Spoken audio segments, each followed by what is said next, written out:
Good evening, everybody. I'm Lucy Beednell from the ARC of Northern Virginia, and we're so excited to have you all with us. I'm going to share a couple of things to know as we get going with our forums. First of all, a big thank you to our many partners, including CRI, the ARC of Loudoun, and the ARC of Greater Prince William, who have paid for ASL interpreting for this forum. You'll be able to see the ASL interpreters on Zoom tonight. If you're watching this recorded, they will show up. If you're watching this on Facebook Live, you likely will not see the interpreters. So feel free to hop on the ARC of Northern Virginia's webpage and join through Zoom at any time.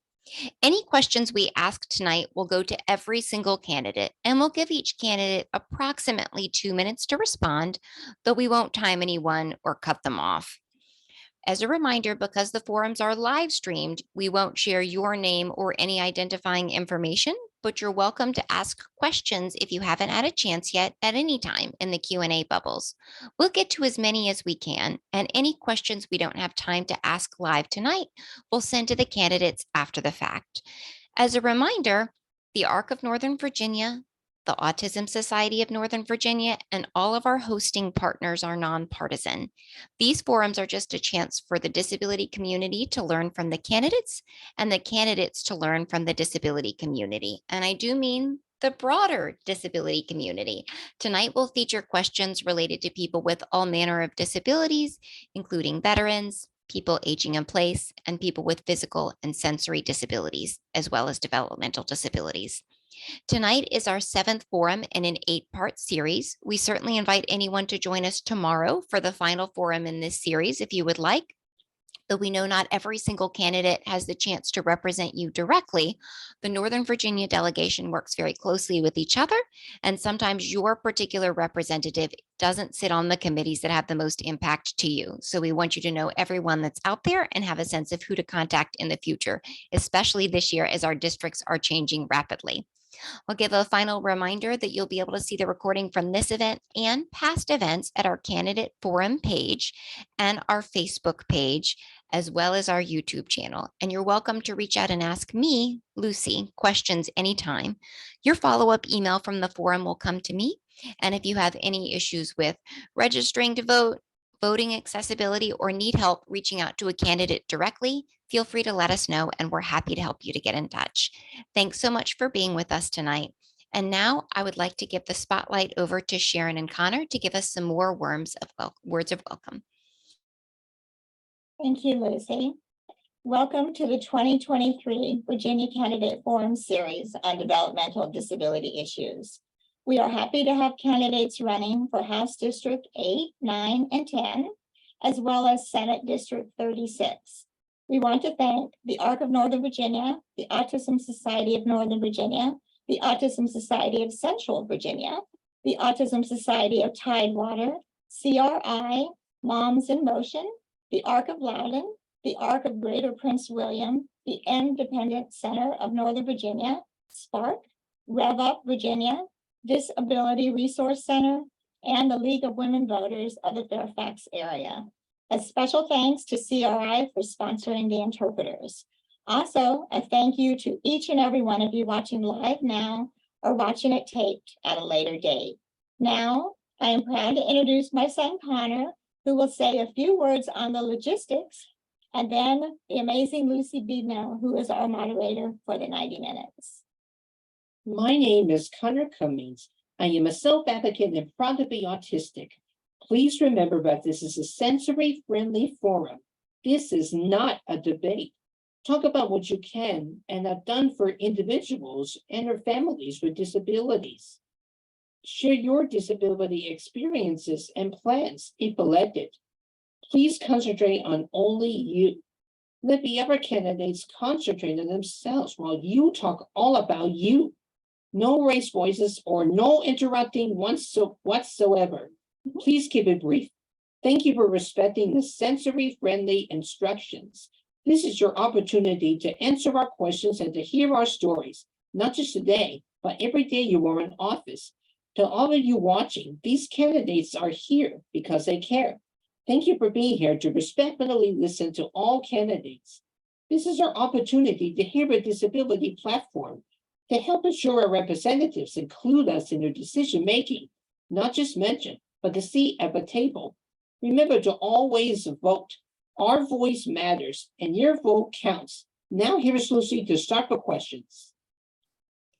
Thank you so much, Connor. Tonight will feature, as mentioned, candidates from the 8th, 9th, and 10th House District and 36th Senate District.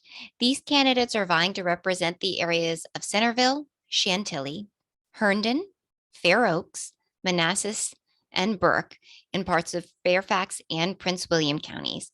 First, we'll give each candidate a chance to introduce themselves, and in their opening, we'll ask for three things.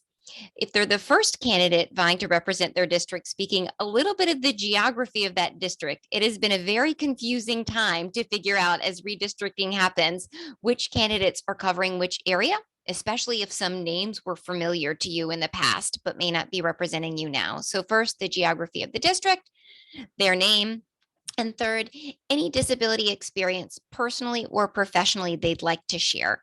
We'll give each candidate a turn, and with every question, we'll rotate the order in which candidates speak. First up, we'll hear from Delegate Shen, the current representative from what is becoming the 8th House District. Delegate Shen. Thank you so much, Lucy. And thank you, Connor and Sharon and all the organizers and volunteers who have helped to make this possible. I also want to say thank you to Elaine and to Amanda for y'all's contribution and being here and interpreting tonight for us. One of the things that I love so much about working with the ARC is that accessibility is always at the forefront of the way that they design programming and to make things more and more inclusive. And I think that's partly why I've been so lucky to partner with them on so many fronts, because we share that accessibility as a value. And as Lucy said, my name is Irene Shin, and I represent the current 86th district in the Virginia House of Delegates, and I'm running for re-election in the new 8th district. I have learned a lot from the ARC and from Sharon and Connor in the 2 years that I've been in office. I was first elected in 2021, and it was a wild time to join the General Assembly, as a lot of things were coming to a close post-pandemic, and as new issues were arising. I'm really proud of the work that we've done together with the ARC and other partners to make sure that we're building a democracy and a government that is not just reflective of our communities, but also inclusive of our communities, so that the folks who are most impacted by our policies have a seat at the table to have influence and impact on the kind of policies that we're making decisions on in Richmond. For folks who don't know me, I'd love to share a little bit about my story and how I got started in politics, because it really was a healthcare issue that prompted me to get involved. When I was 16, my dad was diagnosed with cancer, and it almost bankrupted our family because he wasn't able to afford the healthcare that he needed here in this country. And he flew to his home country of Korea, where he was able to get surgery, radiation, and for the following 10 years was back in Korea every single year for his annual health checkups. And so when I think about building a government and a democracy and being a representative that is inclusive and thoughtful, again, about the folks who are most impacted by our policies, that's sort of at the front of my mind as my role as a delegate. Lucy, will you remind me on timing? I just want to be mindful of time. I know there are 7 other candidates. I won't time here. you, but I'll trust your instincts to aim at the 2-ish minute mark, but we promise to give lots of chance to answer other questions too. Great. And so I guess in final closing, really quickly, I'll say that I've been really pleased by the partnerships and the work that I've been able to do in partnership with the ARC, specifically a couple of bills I'll talk about. HB 2038, which made sure that state employees, children with developmental or intellectual disabilities who don't live at home still have access to healthcare through their parents' state health plan. That was something that we passed just this year, and I'm really proud of that. And I'm looking forward to sharing more about the work that we've been able to do together because of what you all do, and to continuing to hear from you all about what's important to you as we think about the upcoming session. So thank you. Thank you for being with us. And next we'll hear from Delegate Carrie Delaney, who is currently in office and will be representing or is vying to represent the area that is being renamed the 9th House District. So welcome. Thank you, Lucy, and thank you all, everyone who was involved in planning this event, and for each of you who are attending tonight and giving us the opportunity to hear from you and for you to hear from us, and think about ways that we can partner and work together in the future. So as Lucy mentioned, I'm Carrie Delaney. I represent the current 67th district, which is parts of Herndon, Oakton, Chantilly, and Centerville. I'm running for re-election in the new 9th district, which shifts a little bit further to the west. So I will no longer be representing any of Loudoun County. I will be exclusively in Fairfax County precincts this election, and it's parts of Chantilly and Centerville, pretty much out to the border of Loudoun and Prince William. And so, you know, in my time in Richmond, hearing your stories is just so incredibly valuable. A little bit about my background of what inspired me to run. My early career was in the human service field. I worked with kids in foster care. And, you know, that was really what kind of lit the fire in me at a young age to want to be more involved in policy, because I was, you know, working in the field with a very vulnerable population and really seeing firsthand how legislation can affect people in very real ways. And really just had that commitment when I got to Richmond to say that, you know, we're going to have the opportunity to learn about a lot of issues that we may not be subject matter experts in. And the most important thing we can do is to meet with the people who are. And that is oftentimes the people who are working with and who are, you know, living their lives in the community that is most affected by the decisions that we make. So having the opportunity to partner with ARC, with those of you who were involved, hearing your stories, understanding how the words on paper that we're to vote on will impact your real everyday lives, so that we can make very informed, educated decisions is something that's very core to my values as a delegate, and something that I look forward to continue to partner with you all moving forward on some of these very important issues that we still have a lot of opportunity to make big change. Thank you. We are excited to hear from you tonight. And next up, we're going to be hearing from candidate Nhan Huynh, who's also running to represent the new 9th House District. Nhan, welcome. Yes, thank you for having me here. I'm Nhan Huynh. I'm the Republican candidate for the 9th District. So I think I missed part of Carrie's presentation there, and not sure if she presented where the 9th District is, but it's a new district, covers Chantilly, parts of Chantilly and Centerville, and from Fair Oaks to Bull Run, about a little bit part of Springfield and most of Sully District. I'm Nhan. I have both personal and work with disabled people as well. I am myself a disabled veteran from the U.S. Army, and I hurt my shoulder and neck. And for one thing that I understand is, you know, a lot of times the disability is not is hidden, is not shown physically, and yeah, I live with pain every day from my neck injury, and it does affect me yeah, in my daily activities. So I very well understand what disabled people go through, and also my my youngest is great. He's very smart. He's very in touch, and but he's hyperlexic. He's not autistic, but he learns to read read and write quickly at an early age, and that's to his advantage. But it also delays. It's asynchronous development, and it also delay other parts of his development. So we work with that.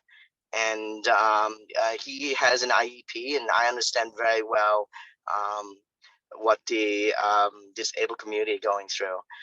And finally, I did work with nonprofit before, both people as that work with the ARC and helping people and helping various minority communities and the disabled community within those minority communities, to get help with their daily lives and situated, and any other help, you know, financial help, job, diagnosis, medical,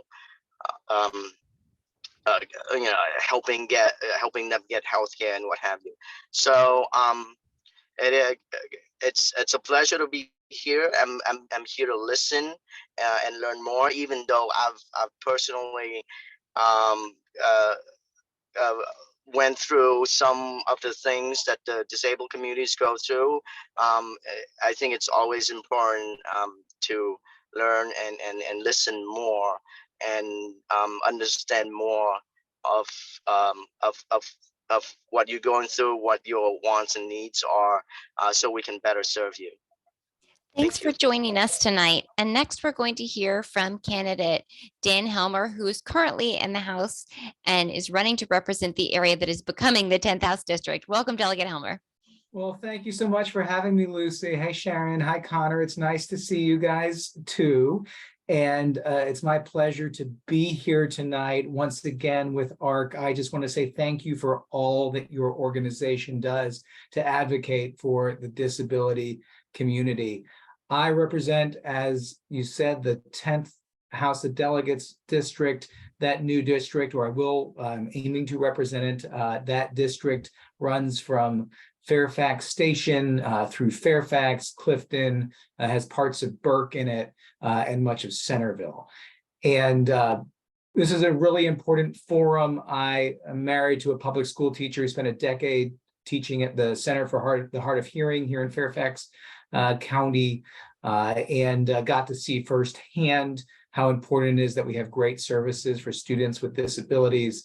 I do my business partner in my day job, lost a leg in Afghanistan, and I've seen the importance of making sure that this work we do for those with disabilities extends all the way from childhood till the elderly.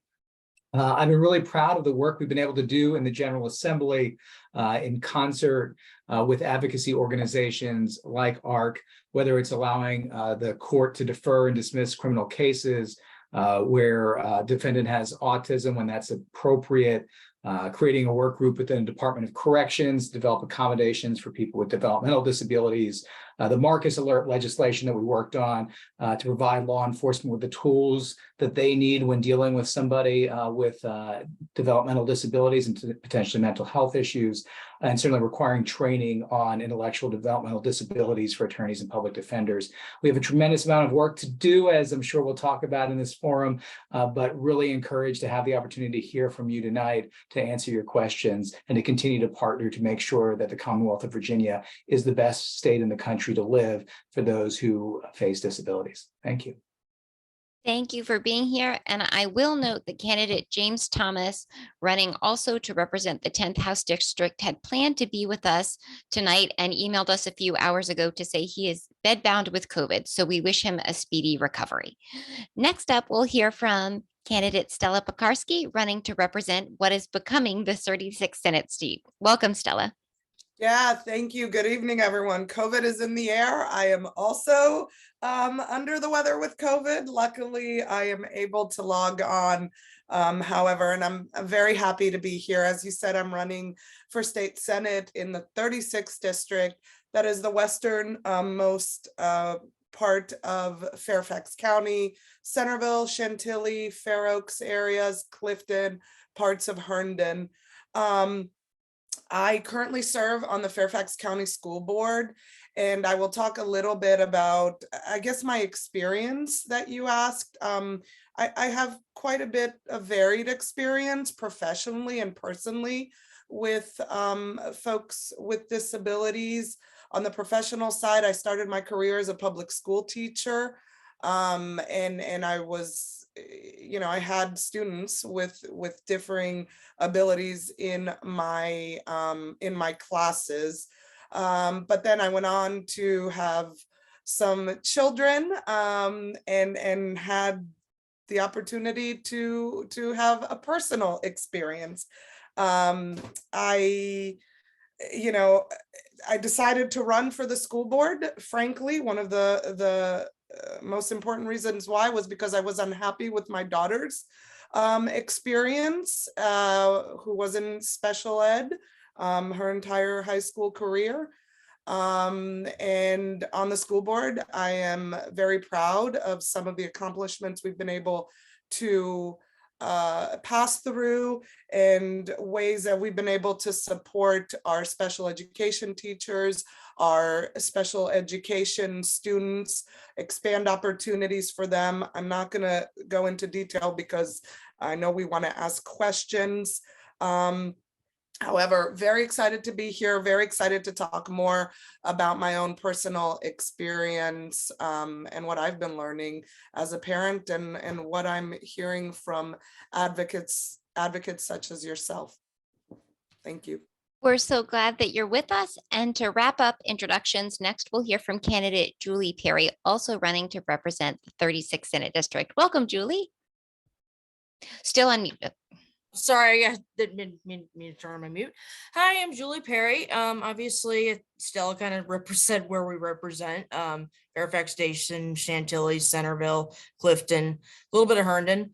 But anyway, about me, I am actually, basically, I grew up in a military family and moved around as a kid. And, my experience with working with people with disabilities is I started my teaching career as a special education teacher. I actually, when I was a kid, I was diagnosed with a specific learning disability, and I was a child in school that had an IEP. And so I decided to become a special ed teacher because I know what it's like. I had to find ways to learn different strategies. And so, working around those kids is the most rewarding thing on the planet. Is very rewarding. Right now I'm a history teacher, but I still work with all kinds of students that have IEPs. And basically, there's a lot of needs that they have that I, because of my disability, I'm able to modify assignments, scaffold assignments, and make learning to them in a way that they can relate. So, and also when I was in college, I volunteered at, it's kind of like in FCPS, we have Cat A and Cat B. It was kind of like a group of Cat B students that needed extra help. I had the opportunity to work with them, the severe autism students, and I got to learn how they learn and just how they do things. So, yeah, that's my story. We're so glad to have you with us. And now we'll move on to some more substantive questions, starting off with Delegate Shin as we first talk about policing. So lots of national data shows that people with disabilities are more likely to be arrested and incarcerated than the general population. This is often due to a manifestation of the disability, like someone having a behavior crisis. What sorts of solutions would you propose to handle this challenge, including options like 911 operators who can instead direct calls to crisis responders, co-response teams like are already being used in Prince William and Fairfax County to some degree, and other diversion programs? Delegate Shin. Thanks for that important question, Lucy. I think to your point, it's startling when you think about the population that is incarcerated right now, because it is estimated that 40 to 50% of incarcerated people have some sort of an intellectual or developmental disability or living with a disability. And I think that is alarming statistics to think about the incarcerated population. And when you look at the criminal justice system, I think, from point A to point Z, the entire system is in need of overhaul, so that we are addressing folks coming into interaction with our system in an inclusive, equitable, and understanding and compassionate way. I think that some of the solutions that you mentioned, which include, co-responder models that have been clearly so effective, I think is really important. I'm really proud of the work that the General Assembly has done in turning Marcus Alert into reality, so that when we think about,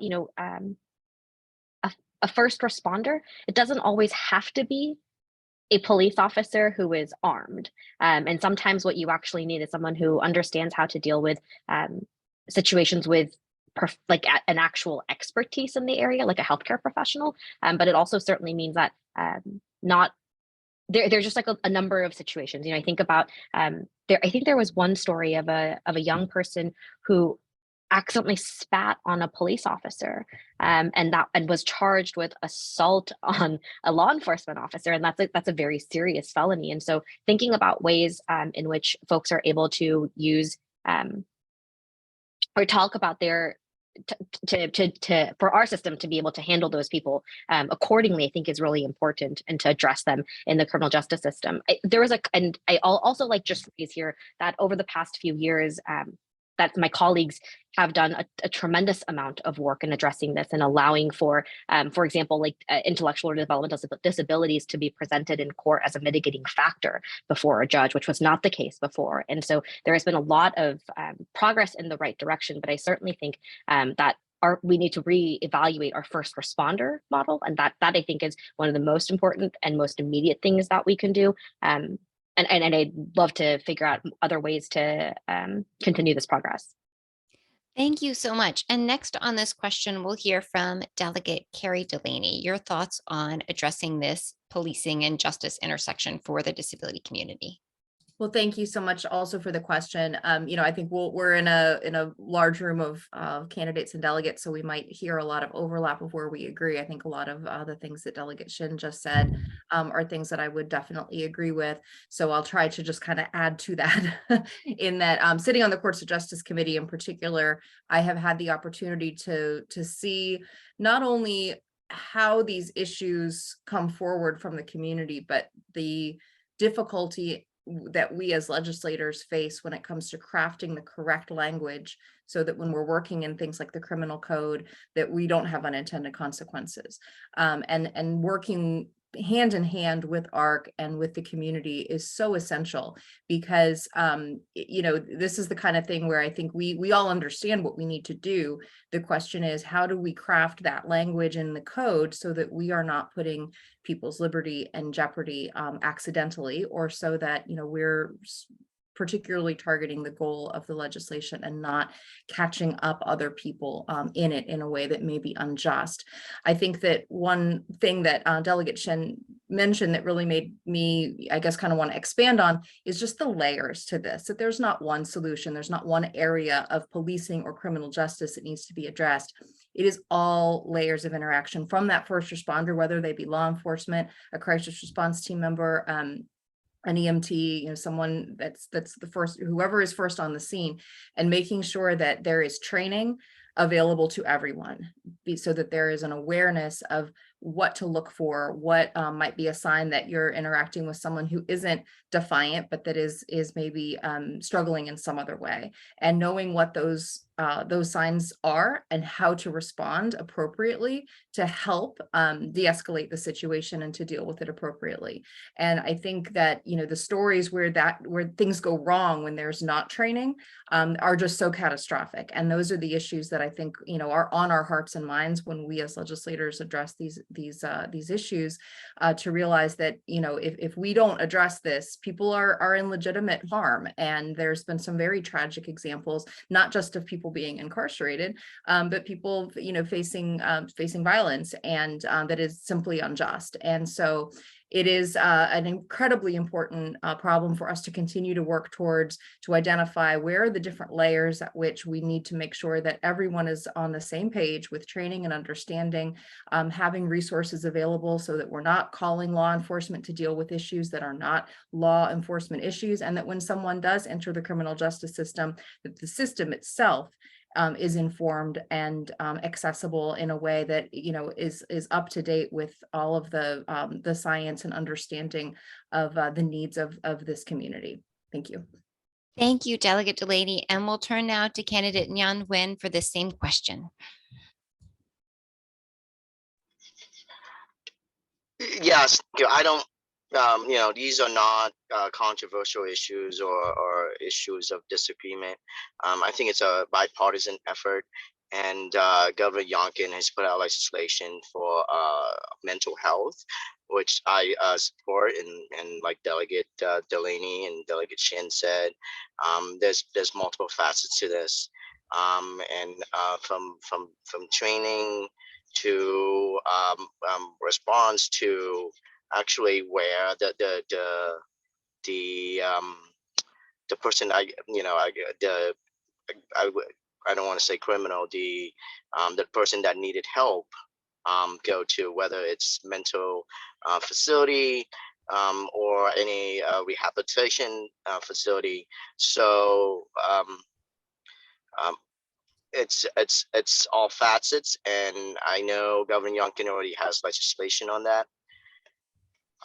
So I would like to hear from the ARC, and again, and I'm working with ARC to see what parts of the legislation that you would like to amend or add to further help your cause and further help the disabled community.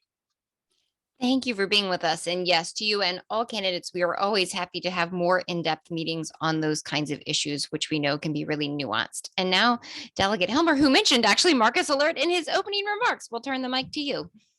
Yes, thank you so much, Lucy. This is an incredibly important issue, and having a disability shouldn't in and of itself be a reason that you find yourself incarcerated. And too many times encounters with law enforcement, encounters that are very different for people with disabilities than they are for people without them, result in law enforcement action. And you've heard from our panel here of the many pieces of work we've done in the General Assembly to provide training, provide alternatives, and if things should result in an arrest, to provide opportunities to move us off of the train of criminalization and onto a pathway that recognizes disabilities where that's appropriate.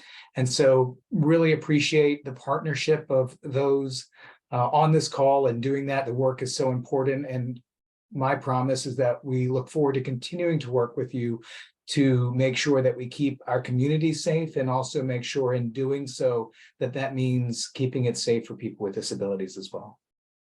Thank you so much. And now we'll turn the same question over to candidate Stella Pekarsky. Yeah, thank you.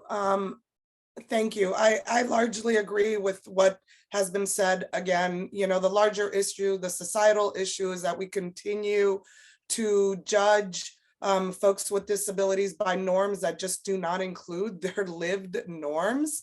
That is the root of the problem. Oftentimes this starts in the schools, which is a reason why we need to focus on discipline disproportionality that impacts our students with disabilities.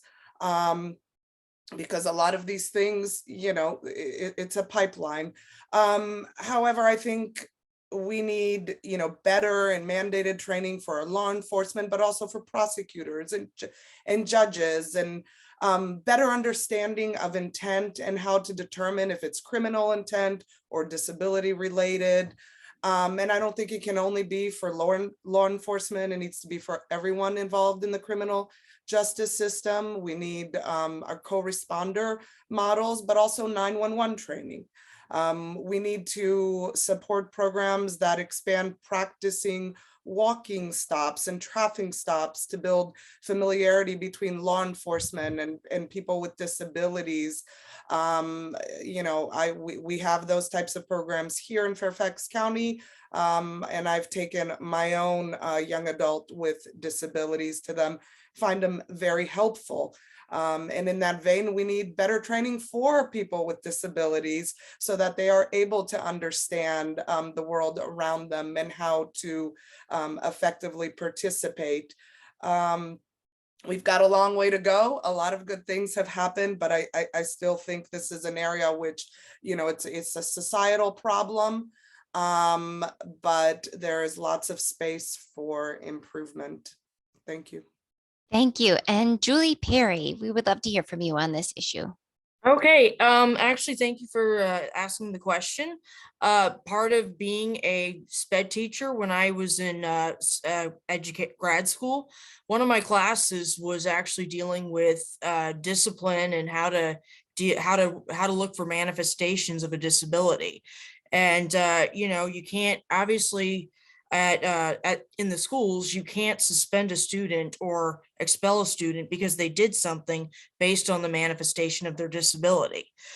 But I had to go through a class and I had to go through training to look for manifestations of disabilities. And I don't think our police officers are receiving that training. And so, once we can receive the right training in how to handle these students, there are ways they can cope. A lot of times they just maybe need a 5-minute break. Maybe they just need to walk or something, or maybe they just need a little accommodation to calm them down. And we got to have that training. And I really strongly believe that law enforcement officers need to receive that training. And then I'm also in agreement with our governor on the mental health crisis. We need to address that because we do have a crisis. And a lot of times with the right amount of help, these people get better. And so we need to address that. Thank you so much. And now I'm going to pivot us to another issue here for a moment. And that's the issue of waiver income eligibility. So as adults with developmental disabilities lose their parents, they inherit a large monthly portion of their parents' retirement benefits, though still money that would only keep them in poverty in Northern Virginia. Despite having such a small income, this can still jeopardize their eligibility for programs like the Medicaid waiver that keep the developmental disability community alive. For years now, we have been considering options as a state that would allow waiver users to have some of that income disregarded or go toward a copay so that they can receive both life-saving care and the very basic income that they're receiving through Social Security. How would you feel about supporting legislation like this or otherwise tackling this issue? And first up, Delegate Delaney. Well, thank you again for the question. First, I guess I'll answer by saying yes, I would support this concept and would anxiously look forward to working with you on figuring out, exactly what that language needs to look like in a bill to make sure that it's successful and that it really gets to the heart of the problem. I think that, affordability for access to healthcare in general is something that I'm very passionate about, and I won't use this platform to get into some of the other pieces of legislation that I'm working on. But I think that, it is a very relatable concept to most Virginians when we talk about just the rising cost of access to the care that people need. And this can go even beyond healthcare, but the needs that we have to care for our children and our families and elderly parents. It is a community known issue that I think touches people in different ways.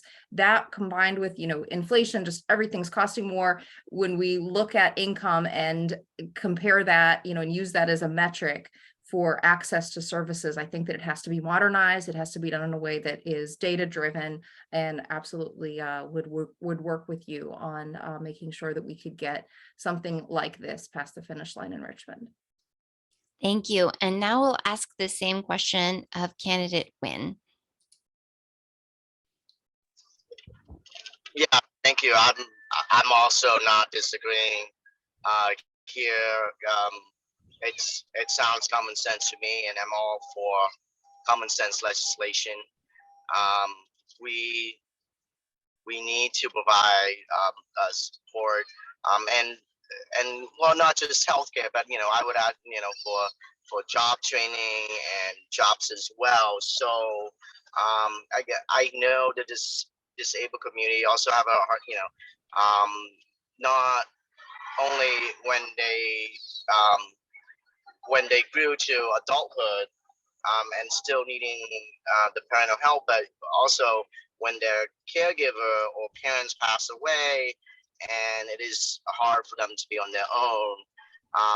So we need to also a system to help them be somewhat sufficient and independent as well, and build up their self-esteem and what have you. So it's important. So it's not just for healthcare and Medicaid, but we also need to provide job opportunities and job training for these adults that want and need them. Thank you so much. And now we'll ask the same question of Delegate Dan Helmer.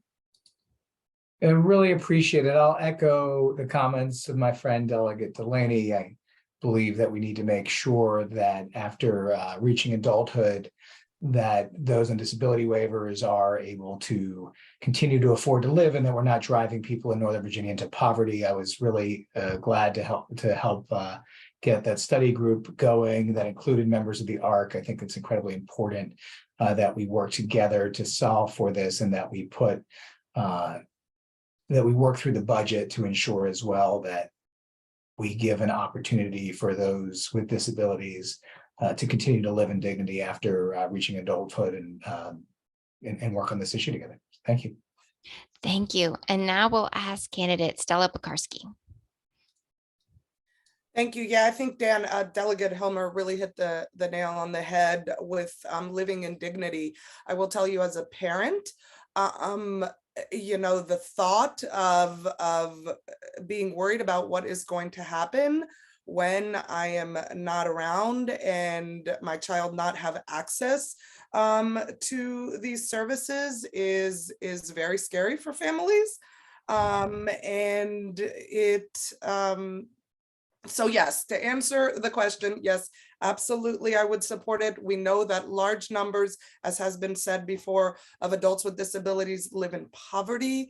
So we are really talking about, in many ways, small amounts that allow our adults with disabilities to be able to live comfortably and with the services that they need to be successful. So yes, I am supportive of this. Thank you so much. And now we'll ask this question of candidate Julie Perry. Hello. So I absolutely support, adults with disabilities being taken care of, especially, if they need some care their whole lives. But also, having family members and actually having taught swim lessons to adults with disabilities.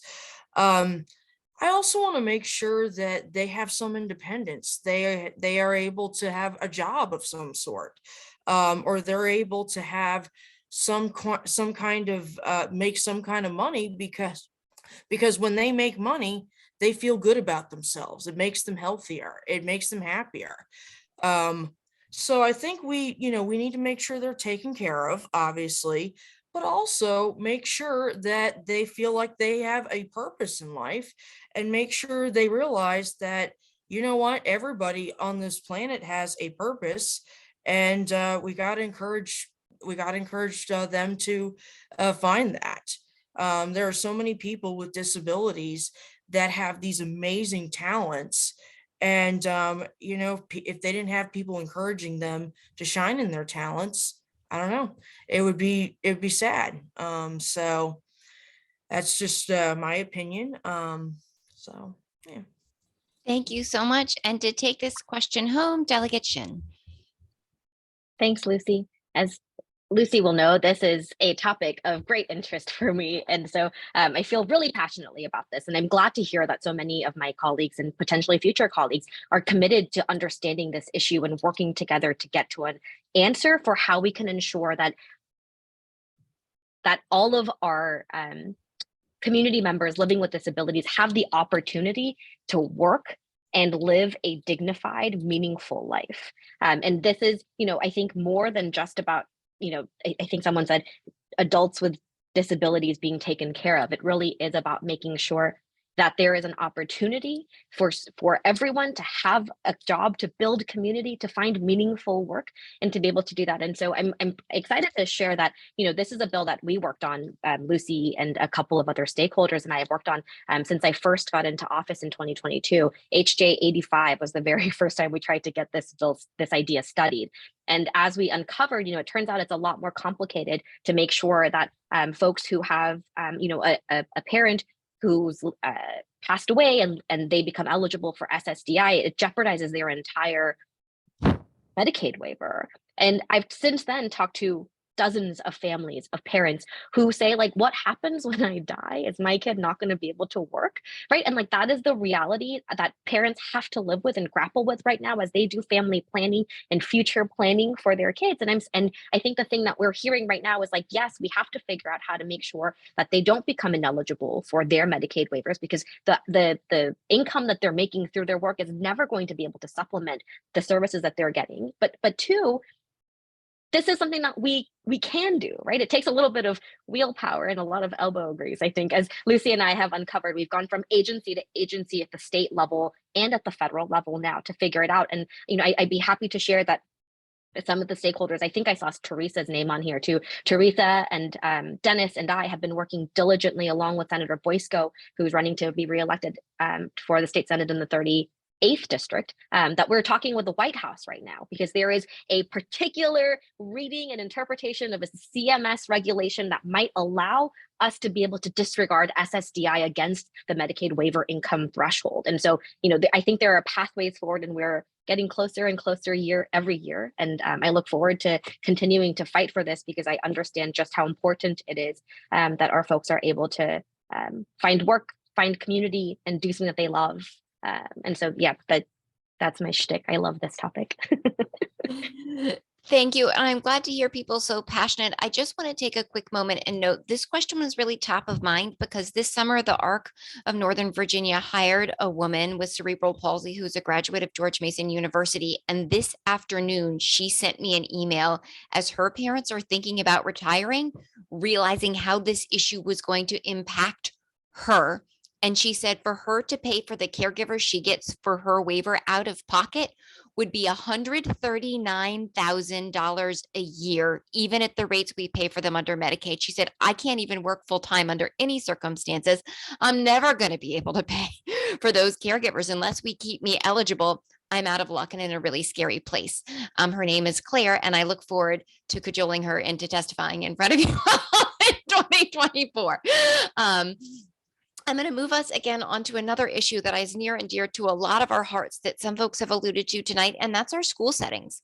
We know that kids with disabilities who are included in school to the greatest possible degree, regardless of the level and nature of their disability, have much better long-term outcomes. We see higher standards for them.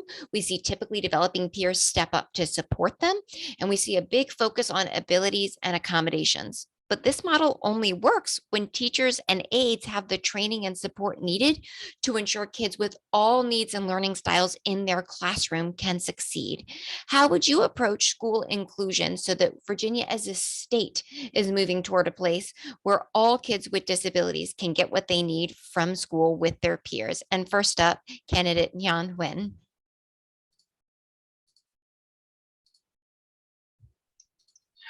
Yes, thank you. And this is where my platform with school choice comes in, and I think that's what we needed. We need more choices for parents and other students with disabilities to be able to go to the school that meets their needs.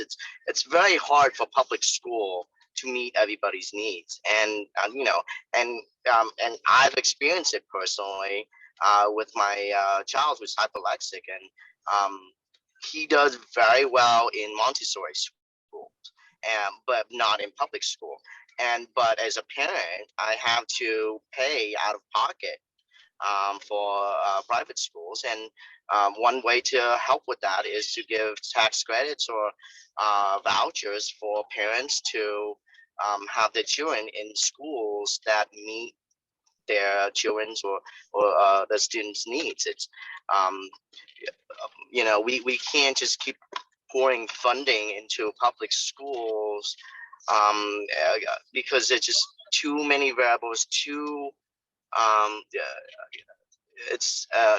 many variables, a lot of work and specializations that sometimes the public schools are overtaxed. So we need to help our public schools teachers, and there are there are some grounds that private schools and other institutions that specializes in these things can help, especially when they have specialties in working with students with disabilities or needs, or their model fits the student's learning style. Public school is for the majority of students with a model that fits the majority of learning, but not all students are like that, and students with disabilities will be different. And so we need to understand that, and we need to promote and provide pathways for students with disabilities to thrive. And I've seen it. I've also seen many examples with Virginia for Educational Choice that presented to me that say, hey, I was a student with a disability. Public schools doesn't work for me, but private schools did. Yeah, and do, and I thrive there. So listening to them, I think that's what we need. We need more school choice. We need better choice for parents and for students with disabilities to partake and thrive.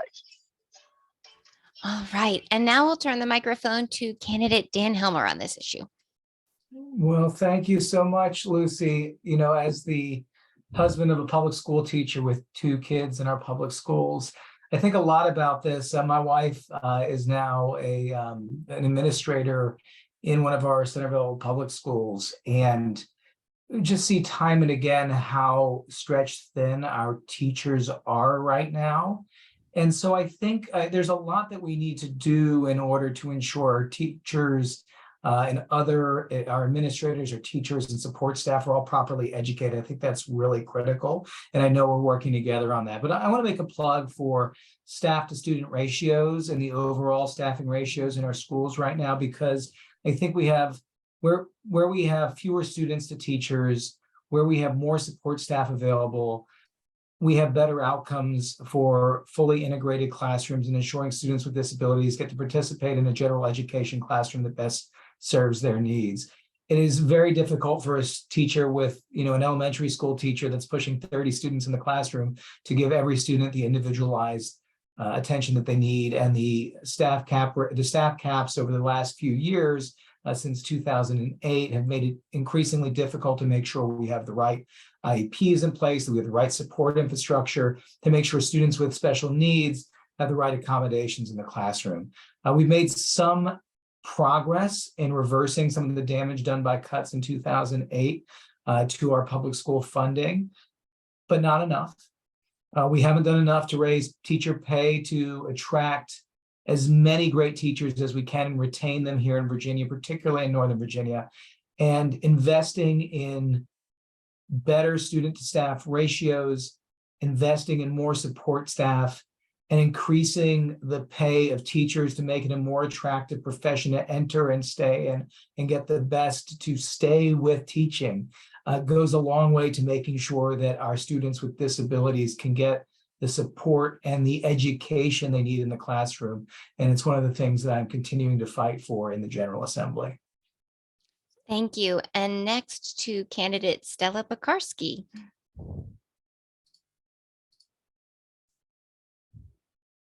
Okay, everything that Delegate Helmer said, I 100% agree with. Public schools are the perfect place to have inclusive settings for our kids. Research tells us that, and I won't go into that. I could talk about this literally all day, but I will spare you all and save you all. I believe that building a culture of inclusion really starts at the onset. So looking at the early childhood opportunities that we have, and as we're expanding these opportunities, ensuring that there are places for our students who have different needs. I know in 2020, the legislature, thank you, enacted many of the recommendations of the JLARC study. So I think, following up on those, ensuring that those are being adequately funded. Funding is a very big piece of this. Ensuring that we update our staffing models, that we have training for support staff like our IAs, training for our general ed teachers, our administrators, et cetera, really focusing on programs where we are supporting new teachers that are coming in, building that pipeline of people, because we know that special education is a staffing challenge, continues to be a staffing challenge, has been historically a challenge, and it really is where we need our best and our brightest folks to be teaching our kids. So really investing in those, and advocating for things like the IDEA to be fully funded of our partners would go a long way as well. Thank you so much. And someone who certainly knows a lot about public education, candidate Julie Perry. Of course, of course. Now, I can tell you, COVID-19 did not help with students with disabilities not getting their needs met. I think a big problem that I'm seeing is that students' needs on their accommodations, their needs, they're not being met on the IEPs. We have a big problem with losing SPED teachers. When the kids have their accommodations met, and when you've got, if they're supposed to be a gen ed teacher and a special ed teacher in the room together and they work together, the class runs really well. That happened 2 years ago. I was in a great co-teaching situation and our kids flourished. These kids have accommodations for a reason and they have to be met. And also, especially students with like ED and stuff, a lot of people don't know how to handle them. They have accommodations, and once you know how to figure out how to handle those kids, they actually become some of your best and brightest. So we've got all types of disabilities, but they have to have their accommodations met, their learning styles met. And of course, if the certain public school isn't working for a student, yes, I do believe that they should be able to go to a school that will help them. Of course, I had a student that was very dear to me a couple years ago, but he had some problems and went to another school and flourished. It happens. And so you got to do what's best for the child.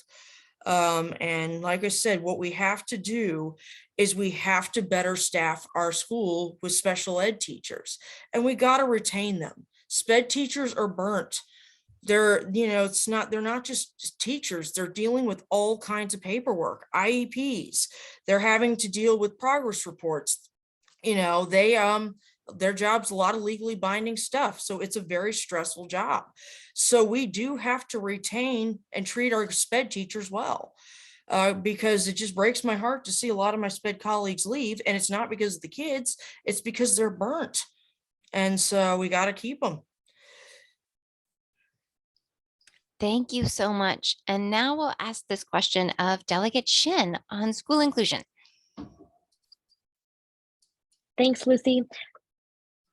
Sometimes when I go last, I feel like all I got to say is like ditto to what Delegate Helmer and what Stella said, right? Because I think there's, a plethora of experience on this panel right now with, Stella having served on the school board for so many years and being a parent of Fairfax County Public Schools children or students. And so, and certainly for Delegate Helmer too. So I think that I'd like to just say ditto to all of their things. But one thing that I heard that was interesting, that I think we all agree on, is about funding for schools, right? Making sure that there is enough funding, not just to retain, but to attract and hire teachers, especially special education teachers. I think across the country, there is a dire shortfall of special education teachers, and we certainly face that here in Virginia too.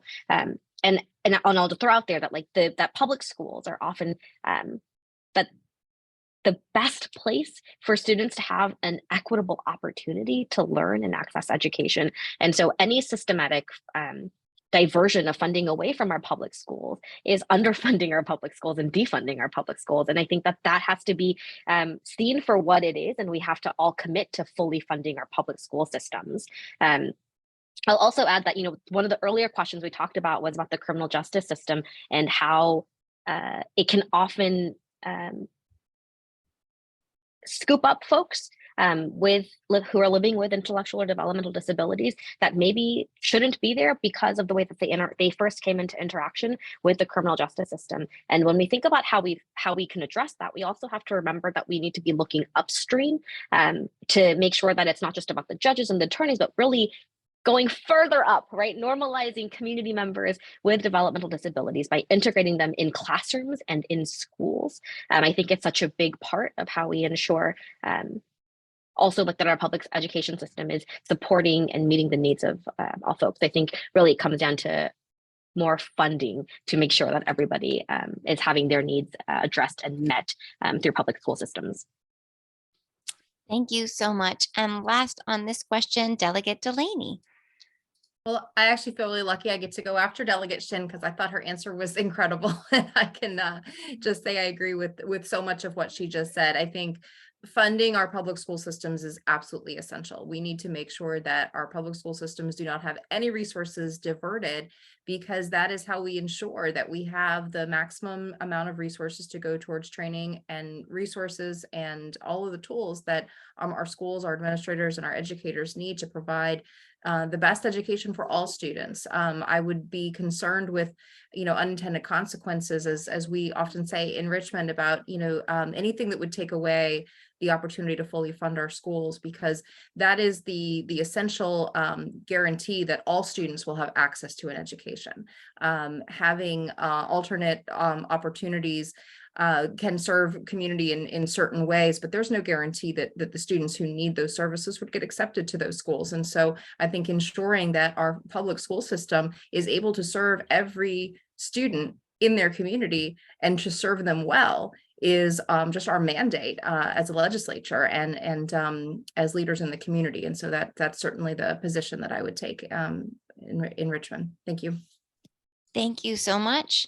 Now I'm going to ask us about a need that is important across the disability community. And I will say, when we partnered with League of Women Voters chapters across the state as they were planning their candidate forums, and they asked us as a cross-disability group in Rev Up Virginia to come up with ideas about what our most critical concerns were, this was the answer. Lots of attention has now been given to the national caregiver crisis. People in Virginia, in particular, Northern Virginia, are struggling to find caregivers willing to work for Medicaid payment rates, which are often less than hourly wages at fast food restaurants and box stores. And the jobs come with very few benefits. But we do know without quality in-home care, our veterans, our seniors aging in place, and people with all manner of disabilities struggle to stay in their community and safe at all. How do you suggest we tackle the caregiver crisis in order to keep people out of institutional settings where we know care is demonstrably of lower quality and more expensive, and in community settings where we know people tend to want to be and care is more cost effective? And first up on this question is Delegate Helmer.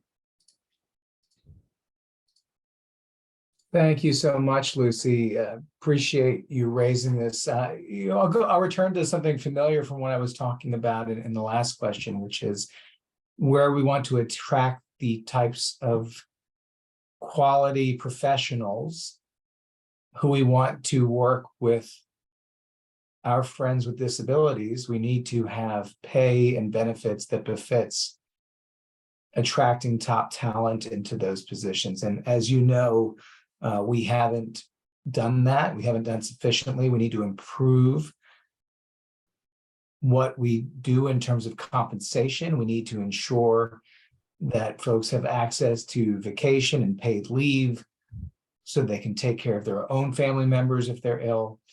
These are issues that we've partnered on and worked with and need to do more. And I'm excited to continue to do that. And just wanted to also briefly say thank you if there are caregivers who are listening in, because we all know how important you are to the lives of people with disabilities. And so thankful for the work you do that is too often underappreciated by those who don't get to see it every day. So we're going to work hard to get people the pay and the benefits that they need. And we can start just by saying thank you to all of those who are engaged in these important professions. So thank you very much. Thank you. And we would like to heartily echo that gratitude to our amazing direct support professionals. And now candidate Stella Pekarsky on this question. Yes, we have got to raise the pay and benefits. Absolutely. We are in general in a workforce crisis in many sectors right now. So that is just bare minimum. But I think it's my understanding during COVID, we maybe gave some flexibility for loved ones to be able to be paid to provide some of this caregiving, which to me seems like the best of both worlds. You have someone who cares deeply, who wants to do it, who should be compensated for the work they do. And I think that waiver has since expired. Somebody will correct me if I'm wrong, but I would definitely be in support of looking at those types of models and solutions to help at a time where, it's difficult to fill positions in many different jobs. And we know that these are critical. So I would be very much in favor of solutions such as those. Thank you. Yes, and I'm glad you brought that up. The pandemic flexibilities that allowed parents of minor children and spouses to be paid caregivers are expiring on November 10th. So a quick reminder to anyone in this virtual room or watching later, if you're in that boat, the new rules on allowing those are very, very different and incredibly restrictive. So feel free to reach out to the ARC of Northern Virginia if you need assistance navigating that particular change.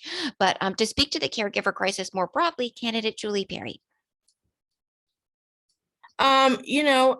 First of all, yeah, we need better treatment for our healthcare workers. Can you hear me? Sorry. I don't know why it says that. Okay. Oh, it says I was muted. Okay, so anyway, we need better treatment, we need better pay. But you know what the problem is when Medicaid is under one, if there's no competition, you can jack up the price as high as you want. What we need is competition among health insurance, because if you got competition, people can choose and it forces people to lower the prices. And also it makes people it'll force people to treat their workers better. I think that's the first thing. I think that would definitely lower the cost. And then also I think the problem is when people only have a choice between one insurance to choose from, you know what, there's no competition, it's going to be expensive. It's like a monopoly. People can hijack the price. And it's just, it doesn't get good. And of course, if you're not competing, you're not going to give your patients the best. So I really think competition is key to lowering the prices. And it's the key to also treating workers better. And it's the key to allowing people to have more choices. Thank you so much. And next on this question, Delegate Irene Shin. Thanks, Lucy, for this question. It is obviously a very, very important question because it is impacting so many families in Virginia. And I think my colleagues have talked about, increasing minimum wage and providing benefits like paid time off, which actually we did secure in the past couple of years for care providers. And I think we have to keep building on that. I think the idea of an open market doesn't necessarily help because those rates for caregivers are actually set by Medicaid. And so making sure that we're lobbying so that those rates are higher and that the compensation and reimbursement for those are higher is really what the state legislature can do to help address that. It also is about, like you said, some of this labor is incredibly difficult. And so to be at $12.75 or $13.75, it's an incredibly low minimum wage. And so I think increasing it is actually the only thing that we can do to make sure that we can attract and retain the talent. Imagine a caregiver who has come on to learn and to have been with them for a while, but then to lose that person after because they can't afford to continue this job. It's a huge loss for the family and for the individual. And so whatever we can do to make sure that we're retaining folks, I think is critical. Both you, Lucy, and Stella have talked about the Appendix K flexibility that was provided during the pandemic. One of the good things that came of it was this flexibility to allow parents to be caregivers for their minors. And I think that there was earlier this year a little bit of a crisis where we thought that was going to be removed. And actually, DMAS came out with regulation that said that they were going to make sure that that caregivers had to be licensed or certified through an agency if they wanted to provide care for their children. And, I remember very, very quickly mobilizing with the ARC of Nova and the ARC to make sure that DMACC, we mobilized public comments. And I shared this story because it's the power of advocacy, of showing up and making your voice heard, that the ARC of Nova is so great at, making sure that parents and individuals had an opportunity to talk about how important it was for them to be able to keep that flexibility. One of the things that we're going to be working for towards next year, because we've heard this so frequently, are parents who have multiple kids with waivers, but they only are still eligible for being compensated as the caregiver for one child, right? And so how do we make sure that folks have time and flexibility for respite, which is something that caregivers, especially parents, so desperately need. And so an incredibly important question with lots of immediate and urgent actions that the General Assembly can take, and partly why this November election will be so important to make sure that we're sending folks down there who have an understanding for how this policy works. Thank you. And if anyone wants a sneak preview of part of the ARC's 2024 legislative agenda, I can assure you this will be on it. The need is great. And Delegate Delaney, your thoughts on the caregiver crisis in general? Caregiver crisis is absolutely bad. It is a crisis. We see it across the board. We see it touch our lives in so many different ways. And I think COVID highlighted it, but it has always been a crisis. We have had a systematic underfunding of those who are in the caring profession and of those who choose, whether it be through their volunteer work or through their career to take care of other people. That has just been a systemic underfunding for probably ever. And I think that is what we're facing right now, is just a devaluing of people who choose the type of work that is that labor of love. And we do see, and I've met so many just incredible caring people for whom that is exactly what it is. It is a passion. It's a labor of love. They do it because they care about people. They do it because they want to help people, but they struggle. They struggle to take care of their families. They struggle to take care of themselves. And then we see people who would otherwise want to be in this field have to make other choices because of those needs that they have to meet for their own families. And they leave the caring profession to do other work that pays better and has shorter hours. And it's just a reality. It's a reality that we're facing. We need to make sure that we are addressing this crisis in a way that make sure that people who are quality, loving caregivers who want to do this work with all their heart, which are many of those who I've met, have the support and the funding and the pay to make this a career path where they can provide for their families. So absolutely support anything that we can do to come up with solutions to address what is absolutely a crisis. Thank you. And last on this question, candidate Nhan Nguyen, your thoughts on addressing the caregiver shortage? Yes, thank you. And actually, I'm personally involved in this. I was a caregiver to my elderly parents, and back then I had to work nights and care for my sick mother in the day. But she had help. She had a nurse that comes in to help her with other needs, and I help her with other needs. I make sure she takes her medications. I make sure she's comfortable and work with the nurse to meet all her needs. So I have a personal stake in this, and also I'm a single parent to my 3 kids, and with primary custody, and I took care of them during the COVID. And I will tell you this, the state was a failure. I could not get money from the state. It was very, very hard.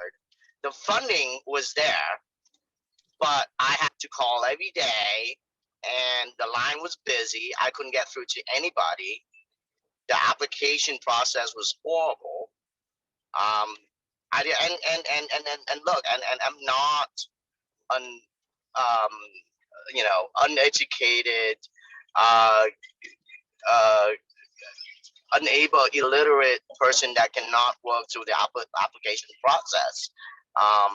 And just imagine how difficult that is for a normal average citizen. And the funding, like I said, the funding was there.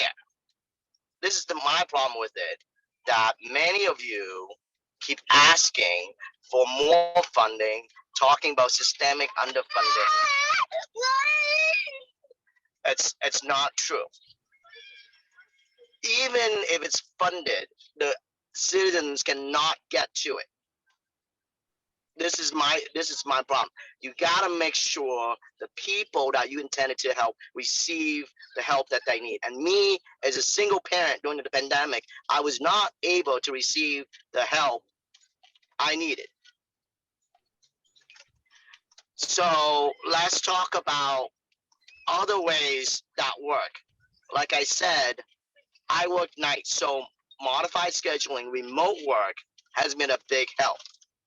That allow me the flexibility and the protection I needed to care for my elderly parents in hospice and my children, so that I was able to care for them and work at the same time.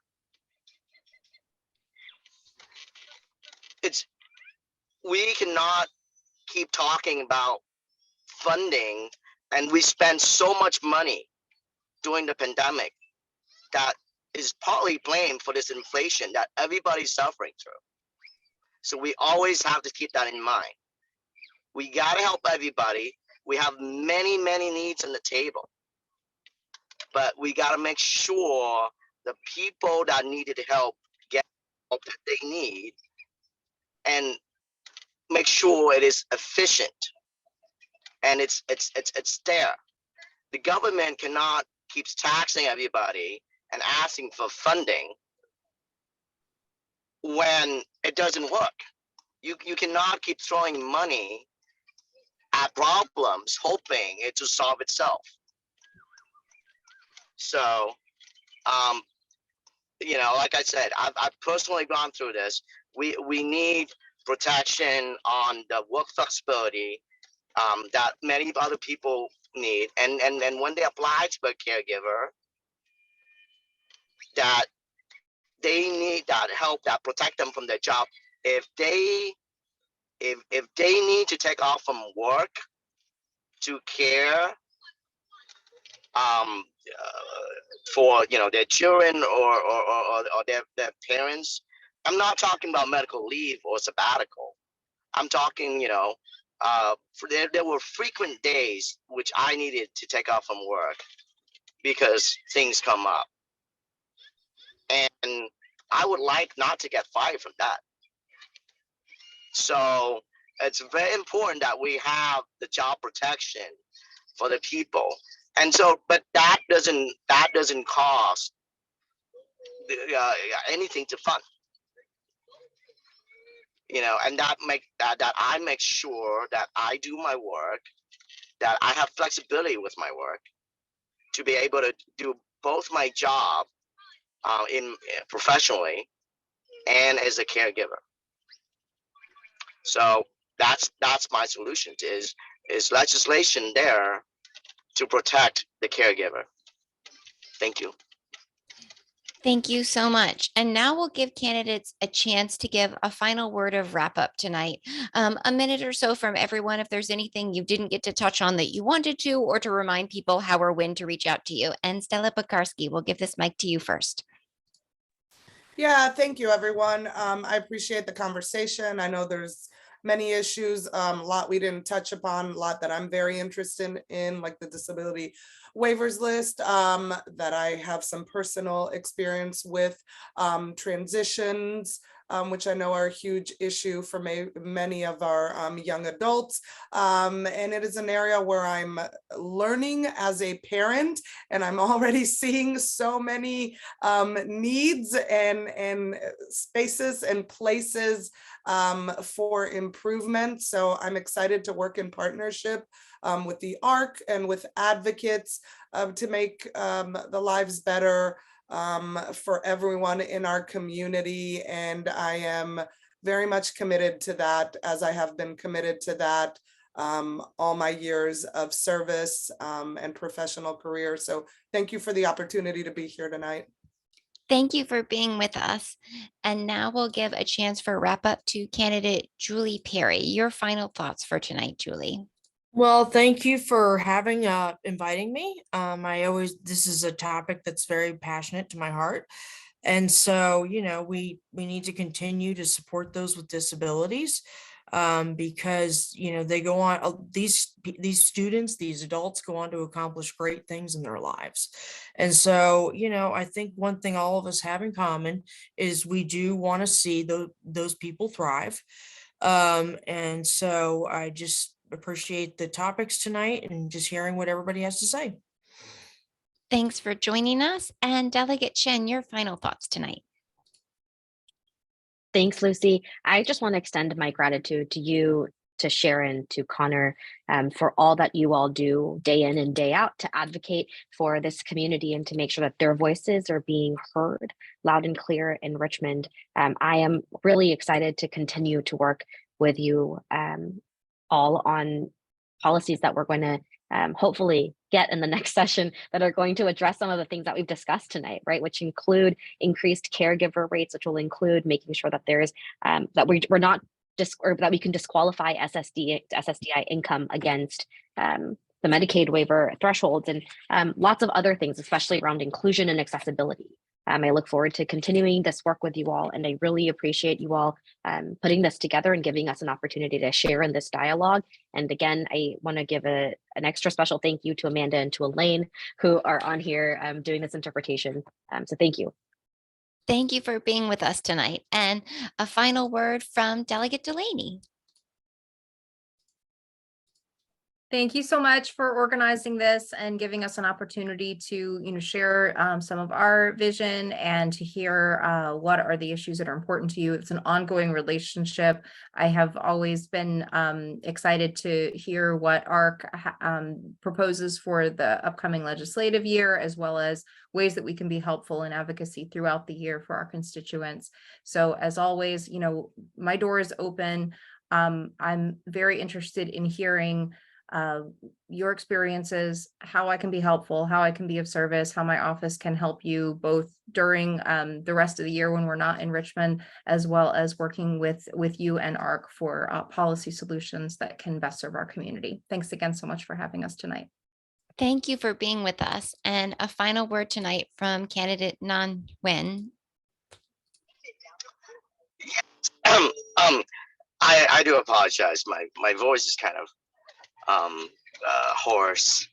I have several speaking engagements today, so and so thank you so much for having me here.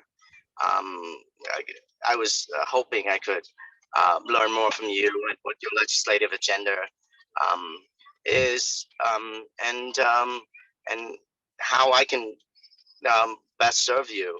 One thing is clear: the model that the Democrats have since 2019, when they took over the General Assembly, hasn't worked. We've been trying to put more funding and spending more and more into many things instead of fundamentally changing the way we operate and provide services to our constituents. And that's what we need. And I'm hoping, not just the disabled community, but everywhere else. We have many communities of need, and I'm a minority myself, and many minorities communities have similar needs as well. But again, we cannot keep throwing in money to solve problems and keep expanding the government, because that has got us even more problems where we are today. We have high property taxes, higher taxes, high crimes, and school achievement is down. And and that affects the disabled community as well. So we need to fundamentally change how we tackle these problems, and constantly keep in mind we have to balance um, uh, the money that we can afford to spend versus the needs of the community, and how we can be more efficient and better help those that need the help and get the help to where it's needed, instead of just keep blaming it's a systemic underfunding. We will always be underfunding. I work as a contractor for the government. I know it will always be underfunded. So we need to better manage our money and better manage the way we provide help and services to everyone. Thank you. Thanks for joining us. And Delegate Helmer, your final thoughts tonight. I know we're getting late in the evening, so thank you so much, Lucy. Thank you so much, Sharon and Connor, for having us and the entire ARC community. If anybody needs to reach out to my office, they always can. Dan@danhelmer.com is my email address, and we're happy to take questions if you didn't hear your answers to things that you care about tonight. And we continue to fight for a Commonwealth that is the best in the country for Virginians with disabilities.